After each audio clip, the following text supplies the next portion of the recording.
Sorry for the absence, everybody, but welcome back. Paternity leave is over, so I'm back to the normal job, so the daily content is really impossible. But I really kind of did a deep dive into far-right news, mainstream media, stuff like that, and even just the talking heads on YouTube over the week. And I can say that I think I'm starting to understand where kind of that side really comes from, because a lot of the extreme actions that many of us Americans and people all over the world are witnessing throughout America right now, it's really hard to explain how you can actually get there mentally, emotionally, morally, to see that as acceptable, to see that as the preferable way for a society to work, whether it be immigration, whether it be taking away social programs, cutting Medicaid, cutting WIC and SNAP, leaving more child food insecurity to rise in an economy that's leaving a lot of people suffering. I kind of understand it now. The right exists in a paradigm of fear. I think that's the best way to put it. Just looking at everything, you're not meant to question things or look into things too deeply. You're just meant to stay away from them. You don't have to think about the hungry child. You picture the scam artist, the one of 1,000 recipients of SNAP or WIC, and that's your poster child. That is who they all are, which of course is hilarious, because in some of these districts where Republicans voted in and support the big beautiful bill going through and taking away these programs, many of these people, in some places up to 60% of the voter base are actually on those programs. So essentially they've voted their way out of the same support that they've needed based on a propagandized belief that everyone who's on them are essentially some kind of scam artist. And that's who we're targeting. But the numbers and the math just doesn't add up. And it's going to take away food programs from everyone. But like I said, let's get away from that. Let's talk about immigration. Because immigration, the view on immigration has changed a lot just over the past year. A lot of people actually supported Trump, even though they didn't like him, simply because of the immigration issue. But because you go so extreme, Republicans have worked very hard to dehumanize immigrants, to label them all as criminals, people who commit SA, people who are involved in trafficking, human or otherwise, because they have to produce a sense of fear in you. They have to make you fear the outsider. Even though the outsider can simply be your neighbor, we live amongst immigrants. We're all descended from immigrants. There's not one person other than Native Americans on the soil here in America that is not an immigrant in one way or another. But we deny that truth about ourselves, saying that we have a blood right to this soil. But of course, the argument is who has a blood right to this soil? Who has the right to call themselves Americans? And because everyone's taking from us and we're going to have nothing unless we stop them, we have to find an enemy to validate our fear. And we find that most easily. We find that scapegoat, of course, in the immigrant, in the other. And those who may not speak our language, we fear them. They are a great mystery to us. Of course, many of us who've worked with immigrants, documented or undocumented, can tell you that they're just people like any other. And of course, you have a criminal element in any population. But of course, that's always just a very small, minuscule number of people. And of course, I would ask the same people who always say in my comment sections, well, if they came into this country, then they're criminals and they should be thrown out. They should be put in alligator Alcatraz. They should be put in Guantanamo. They are criminals. That's what they are. I'd ask you how many crimes you commit every day without even being aware of it. Because to come in this country is simply a civil offense, but how many misdemeanors and felonies do you commit every day? You have one too many and maybe take a drive? Are you going a little bit too fast on your way to work? Are you always trying to find ways to not pay taxes? Of course, in a way, we're all criminals because the laws in this country are many and they are unjust for the most part. So we find ways to feel safe and secure in our own hypocrisy. And I think that's what a lot of this is. It's not to be a conservative, but to be MAGA, to be a Republican now, a member of the GOP now, is a mission to find some kind of self-validation of your victim status and to follow party policy unquestioningly. Because if you actually question any of this, if you actually went out and you saw the children who are hungry because they don't have SNAP, you went to the schools where they couldn't afford lunches and the kids are just going to sit there with absolutely nothing to eat.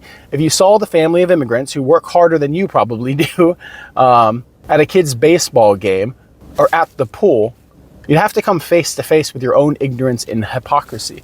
But with the solidarity of that movement, it's just many ignorant and insecure people who become agoraphobics. They fear the outside.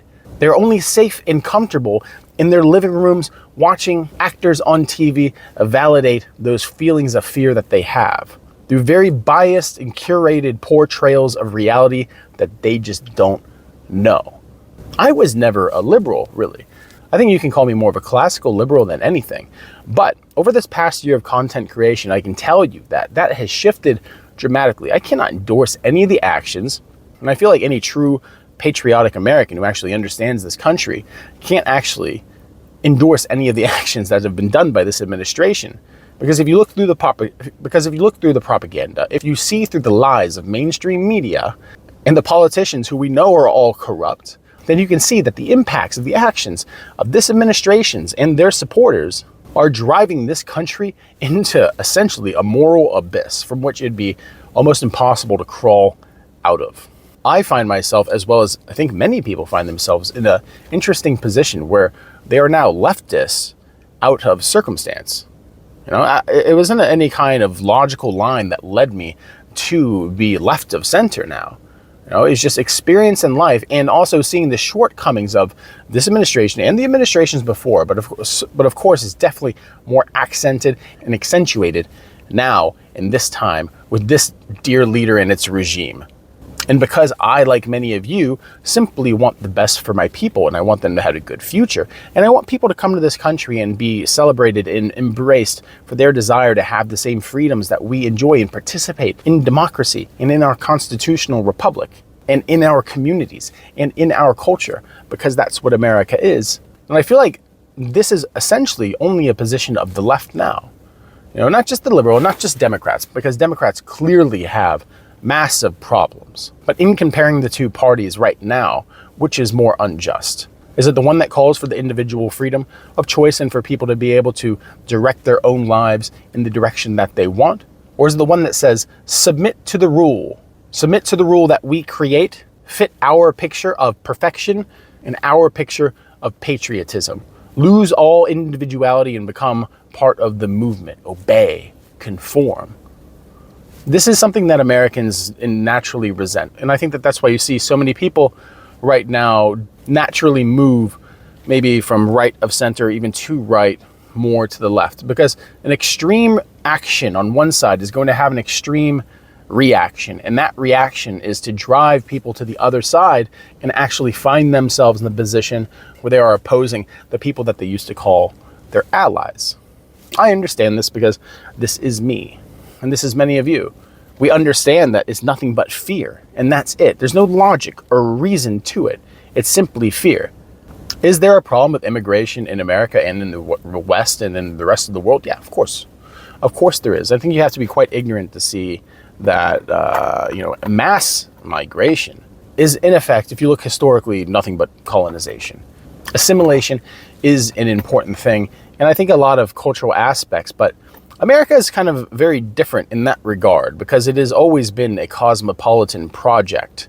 It has always been a diverse project in one way or another. And you say, oh, they were all white Europeans as always. But if you know anything about European history, they are a people constantly in conflict and at war with each other.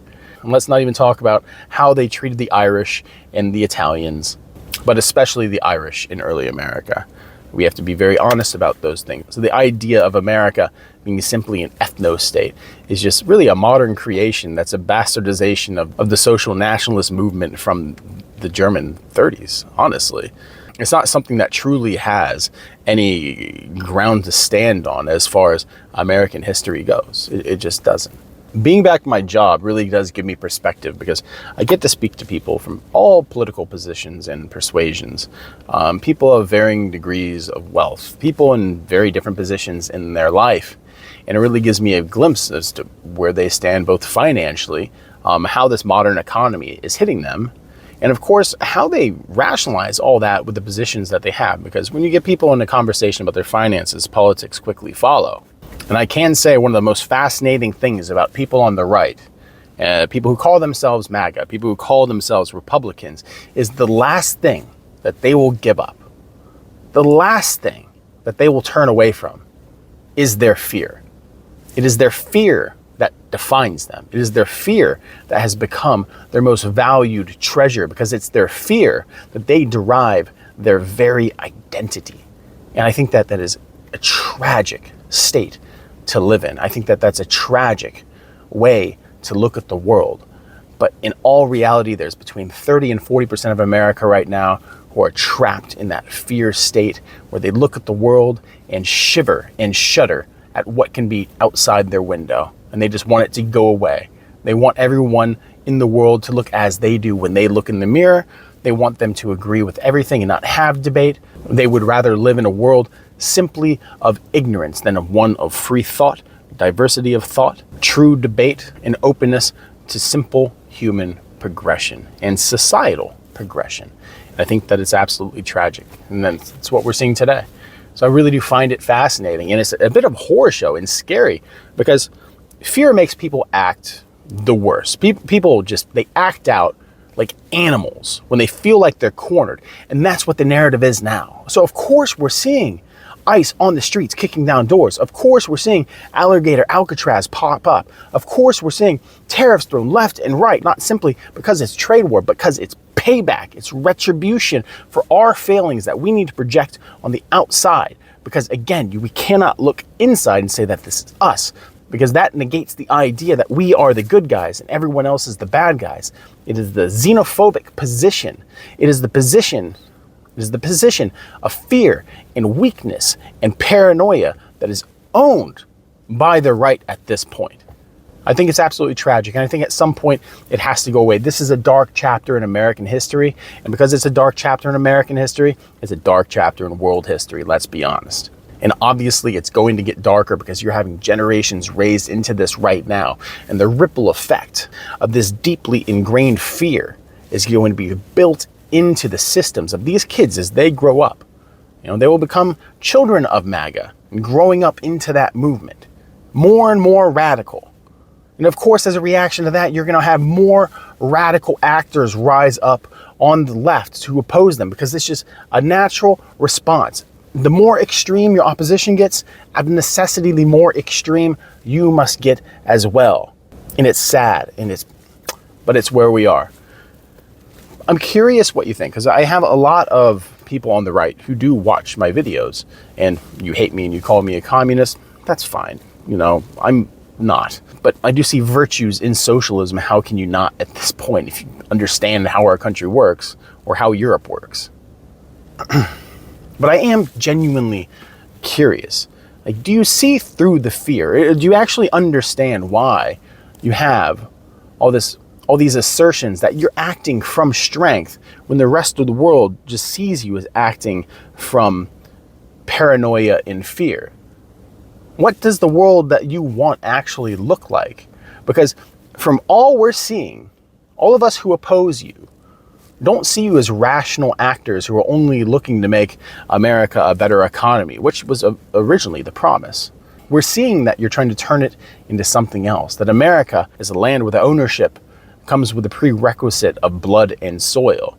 And when the world hears this kind of rhetoric, because of its long memory, it balls its fist and waits for your actions. It's an interesting thought, but I'm curious what your take is. Yeah.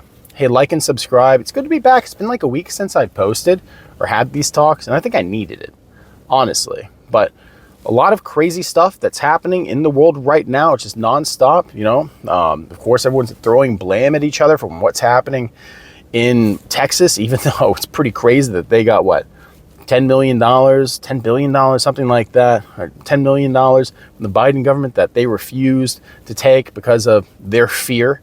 Of course, there's consequences. The ripple effect of these things, of not acting as one large community, of course, is going to lead to your downfall in your community, because we will go by you. We will move past you. But again, like and subscribe. Tell me what you think. Think about becoming a member. Why not? Give me some ideas, stuff to talk about. But it's great to be back. And hey, missed you guys. So baby's doing good. Wife's doing good. The weather's been pretty nice. Working 12 to 13 hours a day again. That's lovely. That's not going to wear me down fast, but here we are. I get to help people out for a living, and it feels great at the end of the day, even though it's exhausting. But thanks for stopping by. Have a good one.